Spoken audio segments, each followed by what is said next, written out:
to Milo Grogan. My name is Melissa Tompkins. My family and I are lifelong residents of Milo Grogan here in Columbus, Ohio.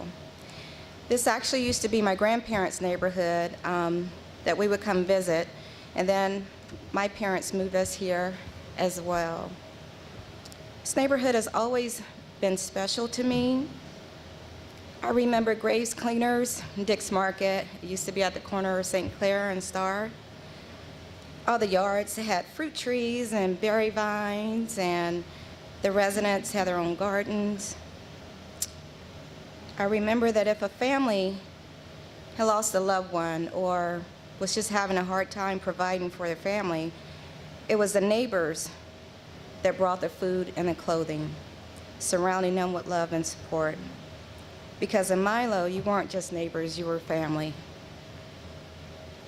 It's the characteristic that still, to this day, makes Milo Grogan special. Currently, my husband, Charles Tompkins, and I are advocates and connectors for the neighborhood. We are both area commissioners. He is the chair of the commission, and I am chair of Community Public Service Selection and Rules. We host a lot of community events to engage the community, promote unity, and provide resources. One event that we started this year is a 50-plus coffee social. And because probably a good third of Milo Grogan is retirees and seniors, and many of them are ages 75 to actually 96. And I can tell you that they don't like computers so much. So my point was the resources they wouldn't find online, as many would. So the coffee social gives us the opportunity to bring them resources, find out what assistance they need, introduce them to each other, and just socialize and have a good time. Community engagement and relationship are the foundations for a healthy neighborhood. I care about Columbus and the neighborhoods that make up this great city. I am grateful for Mayor Andrew J. Ginther for his leadership in making neighborhoods a priority.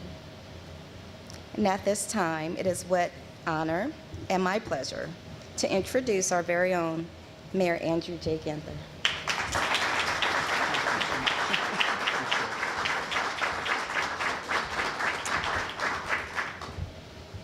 Thank you, Melissa, and for all the great community and neighborhood leaders throughout our wonderful city. We are who we are because of the distinctive and wonderful neighborhoods of this community. I want to thank Director Joe Lombardi and the staff of the Department of Finance, all of our department directors, City Council President Hardin, and all of City Council, our City Auditor Megan Kilgore, Nathan Lepish, Center Manager here at Milo Grogan, and the entire Recreation and Parks team for helping us host this event. Yesterday we were at Glenwood on the hilltop. Today we're at Milo, making our way across this great city. And to Melissa and to Kamara, thank you for being willing to be part of this today. Before we get started on the what of the 2019 budget, I feel like I owe the people of Columbus a little bit of the why.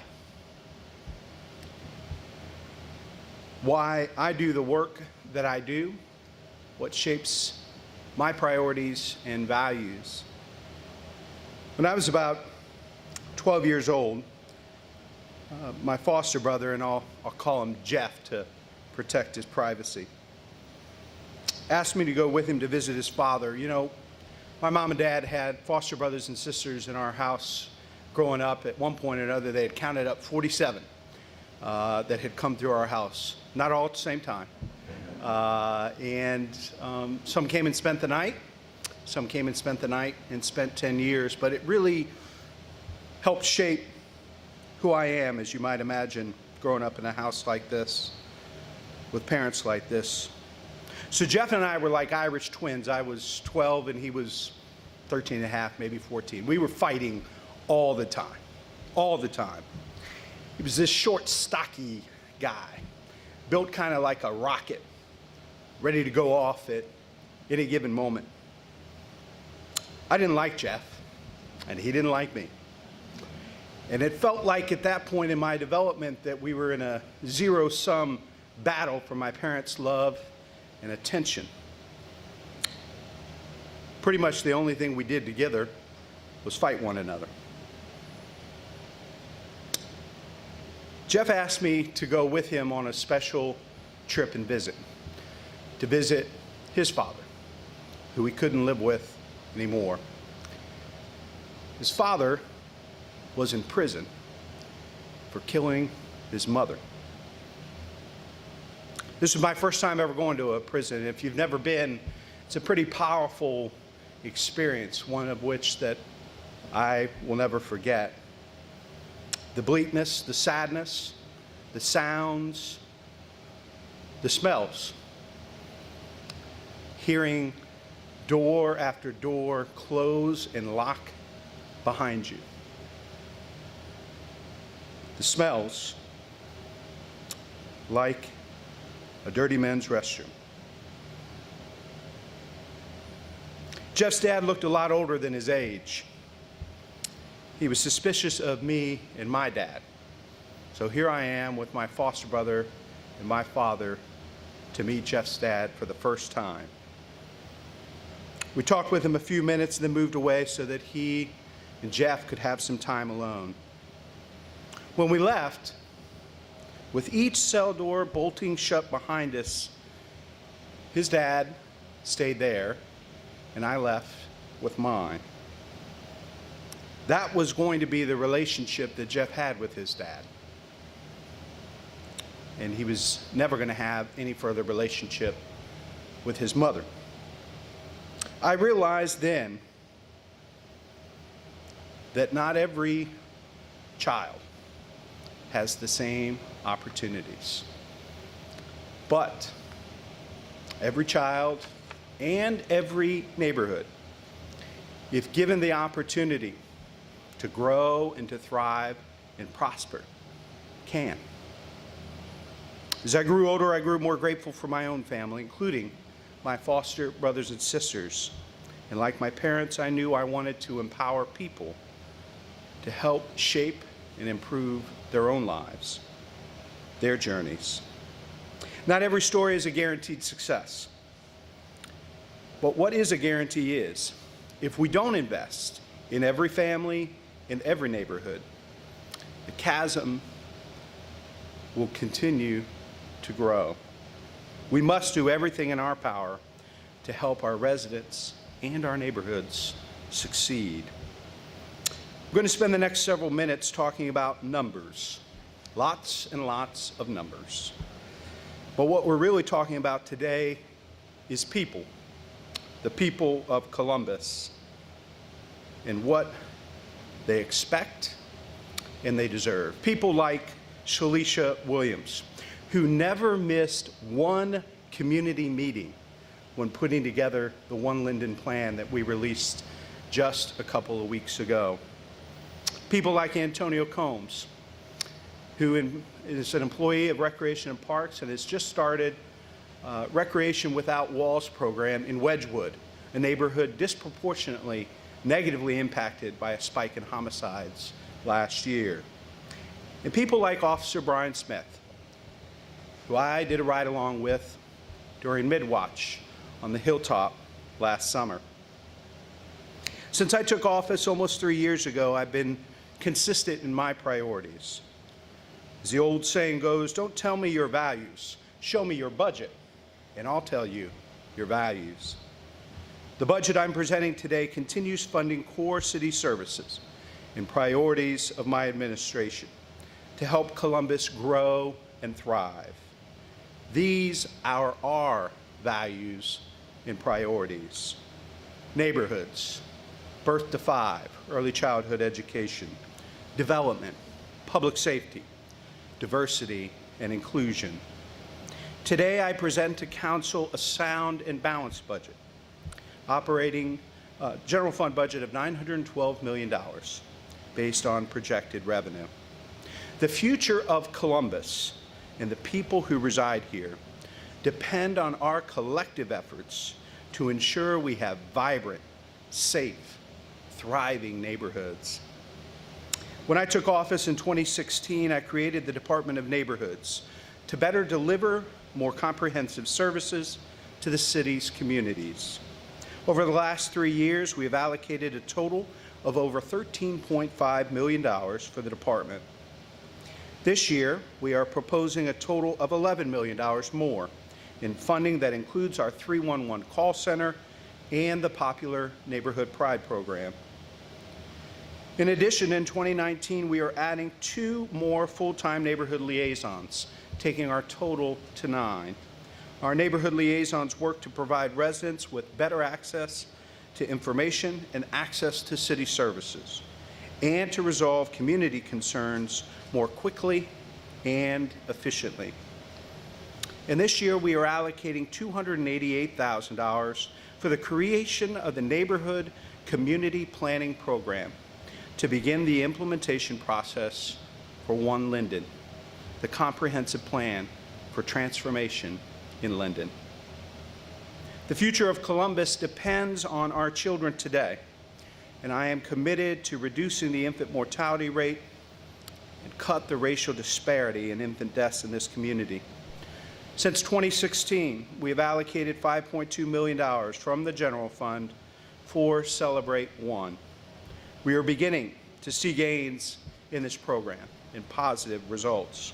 The infant mortality rate is dropping since our baseline years of 2007 to 2011, and the number of sleep-related baby deaths have dropped to the lowest level since 2011. In 2019, the city has budgeted $1.8 million more for Celebrate One. Studies show that children who attend high-quality early childhood education centers are better prepared for kindergarten and life. Since 2016, we have allocated more than $15 million on pre-kindergarten expansion initiatives, including Early Start Columbus, a community-wide effort aimed at preparing 4-year-olds for kindergarten. And we provided the opportunity for more than 3,500 children to attend high-quality pre-K programs. In 2019, we have budgeted $4.7 million for the continuation of this program. These funds will be braided with state and federal dollars to maximize city resources and to increase the number of children served. Using this strategy, we plan to serve 1,000 children this year alone. In addition, 2019, we are budgeting $400,000 in support of Future Ready, the public-private partnership dedicated to improving education by targeting its youngest residents. We seek to become a national leader in the Birth to 5 movement, evidence-based, best practices, from Celebrate One in birth to kindergarten readiness. Our city income is dependent on income tax. 78% of our general fund revenue comes from the income tax. So it is critical that we continue to be attractive for existing and new employers. Since 2016, we have allocated more than $11 million for the purpose of job creation and expansion. This includes funds for organizations like Columbus 2020 and Rev 1 Ventures, who supports entrepreneurship, startups, and small business throughout Columbus. This year, almost $3.6 million more will be earmarked for job creation and expansion.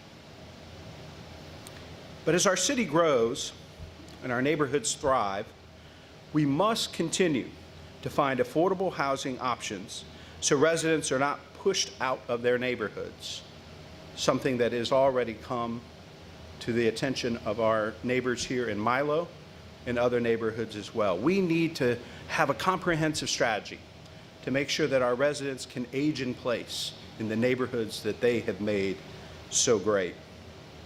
The city has contributed approximately $5.2 million to the Affordable Housing Trust through a portion of the hotel tax fund since 2016.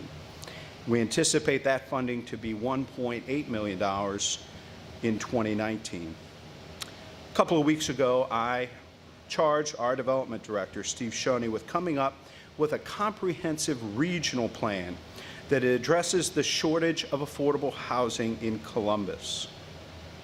54,000 units short of affordable housing, and I've charged the director to work with the private sector and other suburban county leaders to address that over the next 10 years.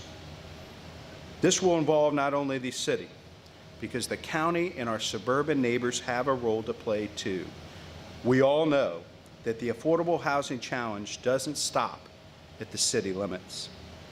The city will also continue to fund efforts by the Community Shelter Board and its responses to homelessness in the amount of $6.3 million. Like many other cities across the country, Columbus continues to battle opioid addiction, its ramifications on our residents, particularly our families. To better address the community's needs, we are adding a senior leadership position to the Department of Public Health to provide oversight and coordination of the Franklin County Opiate Action Plan. In addition, the 2019 operating budget includes more than $400,000 for harm reduction, with $250,000 to support the Safe Point program, providing naloxone access, addiction counseling, treatment referrals, and links to care. Safety remains the largest investment we make as a city. This year, we are budgeting $622.5 million for public safety. That includes police and fire. As many of you heard yesterday, we've just passed a one-year anniversary for the comprehensive neighborhood safety strategy. And while I would stop short of calling the strategy a success, we have seen progress with a reduction in homicides and other violent crimes. Now is not the time to stop funding these efforts or to scale back, but to continue to bring folks together and lean in to make our city safer and stronger. Safe Streets Bike Patrol has proven to be an important tool in building police-community relations and reducing crime in 3 high-crime neighborhoods. I'm earmarking $2.9 million for the program to expand the duration beyond May to September.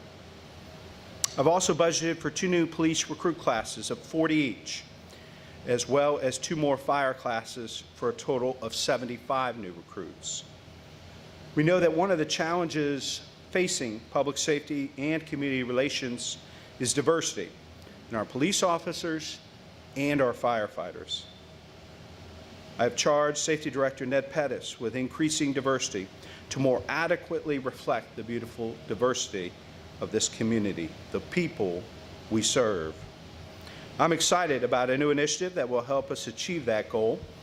Public Safety will implement a cadet program for police and fire in 2019 that will help build a pipeline, a farm team of qualified, diverse candidates to enter our safety forces. We have earmarked $1.4 million for this program for training and college credit for young people to become successful candidates for future fire and police recruit classes. Funding will continue for our non-law enforcement efforts as well. $6.1 million for the neighborhood crisis response to create physical deterrence for crime. $7.8 million for code enforcement for continued efforts in fighting nuisance property violations and illegal dumping in our neighborhoods. $371,000 for continuation of the CARE Coalition to provide trauma-informed responses not only to the family of homicide victims, but to their neighbors in the area where the crime occurred. And under Recreation and Parks, $1.5 million for apps to help connect youth with services and programs focused on building life skills. $860,000 for after-school programs, including during winter break, spring break, and the summer. and $430,000 for their summer work program. Since I took office 3 years ago, we've been able to fund the core services to the city and priorities of my administration without cuts in services or personnel. The city is in a time of unprecedented growth with continued low unemployment, the AAA bond rating from all 3 rating agencies. While many cities wait until they're facing a crisis before they start exploring operational efficiencies, we are looking at it now from a position of strength, using data to inform our approach in the future. PFM Consulting Group is reviewing our operations to see how we can become more efficient and better stewards of taxpayer money. Plans for these potential changes will begin rolling in the first part of next year. While we're in a time of growth and our future looks very bright, which is why we continue to have to invest in our rainy day fund at the city. I'm pleased to report that by the end of 2018, we will have $76 million in our rainy day fund. We will deposit an additional $1.75 million in 2019. I have proposed a 2019 general operating budget that is balanced, a budget that maintains our commitment to public safety, diversity, and neighborhood development, a budget that is transparent, accountable, financially responsible, a budget that recognizes the changing fiscal landscape. I'm proud of this budget and for our city's department's work in meaningfully investing our finite resources to help us realize our vision of becoming America's opportunity city. Along with my finance director, Joe Lombardi, and other cabinet members, I will be available for one-on-one interviews with the press as we conclude. I could not be more excited about this community's future. We have incredible neighborhood leaders, outstanding public servants serving the people of Columbus every day. Our greatest asset has always been the residents, our neighborhoods. That is what makes this community so special. And that's why our future has never been more bright. Before we wrap up, I'd like to introduce one of our dedicated community leaders for her perspective on the importance of neighborhoods. Kamara Willoughby, Milo Grogan Area Commission Vice Chair. Kamara.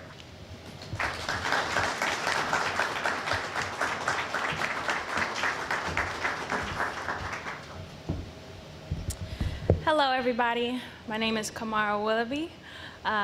Thank you all for being here. Thank you, Mayor. Again, my name is Kamara Willoughby. I was born and raised in the city of Columbus. And I've been here in Milo for 8 years. And both my parents and grandparents grew up in this community. My Aunt Gail, who's recognized on the CODA Stop at Cleveland and Reynolds, has been an amazing leader in this community, and I'm so glad to be a part of this community. Building strong neighborhoods is important to me because of the people and the families that make them up. It is important to me that my neighbors are more than well. It's important to me that they are taken care of. So again, thank you, Mayor Ginther, for your continued commitment to investing in neighborhoods. A lot of communities like mine have been working hard for a long time, and we've made progress, but we are not done yet. So again, thank you for being all about neighborhoods, neighborhoods, neighborhoods. Thank you.